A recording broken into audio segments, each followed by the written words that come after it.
Hi guys, this is Daniel and today we're bringing you something a little bit different. Today I'm just looking at the equipment on my list. As you know, I'm working on a budget. The first thing we're going to start with is the camera itself. It's a Pentax K100D Super. It comes with autofocus. It comes with a kit lens of 18 to 55 millimeters. It's a pretty nifty little camera. It's got all the usual features that you can find on most modern day cameras. It doesn't take video. It's 6.1 megapixels, I believe. And it's got a 2.5 inch screen. It's not the most sophisticated modern camera now. I think it was out in 2006 time, so its cameras have come a fair way in the last 11 years. But it was 100 quid. It does what it needs to do and it's suiting me fine so far. It also came with a lens cap for blocking out the sun. And when I bought it from the trade-in store that I got it from, I also managed to wrangle in a 16 gigabyte SD card to go with it and some batteries, but they were pretty basic and ran out fairly quickly. My tripod, it was free. It's been donated to me and it's a basic tripod, 3 legs and all that. There's not much more you can really say about that. I've bought myself a card reader for the SD card. It cost me about 8 quid from PC World. It's a basic thing, just plug and play, basically. Again, not much you can say. I've got the Elgato capture card. This helps me record stuff that's going on my screen. Not been much use to me so far because obviously I'm not recording much on the screen, but hopefully later it might help me out a bit. My mic is a Blue Yeti mic. Again, it was donated to me by a friend. They also gave me the stand to go with it so I could start doing the YouTube. Pretty good sound quality. I can't complain.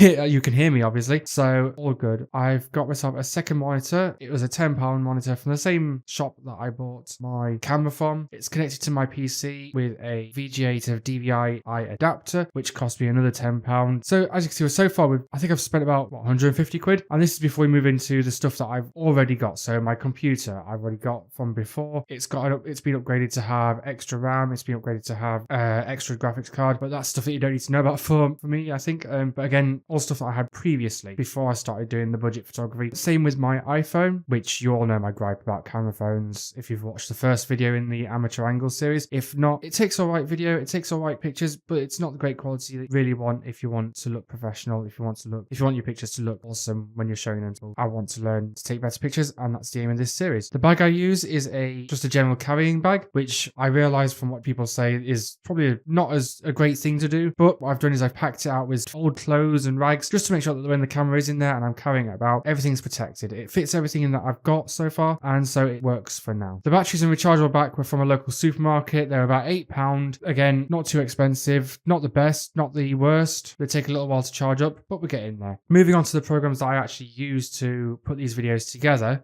I have several free programs I'm using. I know that there's obviously paid for things like Adobe and Lightroom, but I need to do this on a budget, so I've downloaded 4 free programs that I use so far. They are Lightworks, which I use to put together these videos. I've learned some basic stuff to do with that. You can shove all your pictures into the video stream, you can add text, you can fade, you can sort audio out. It's a little bit more complicated than some programs I'm led to believe, but I'm learning it, and it's not that as hard as I thought it would be. For photo editing, I use Photoscape and also Raw Therapy. Photoscape is the easier one of the two for me so far, mainly because it has a few preset filters and it's fairly easy to just do minor edits on the program, on the photos. But I understand that Raw Therapy is probably the one that I really want to be moving into eventually, so I've got that prepared. I have had a play about with it. I can edit some things. The final program that I use is Audacity. It is an audio recording program. It's again free and it does the job. It's a press record, you record, you can add some effects in, you can reduce the noise, you can add some bass in, add some triple bass and all that kind of pizzazz. So put that all together, like I say, I think I've spent maybe 150 to 200 quid on all that added up. Hopefully that's been pretty useful to you.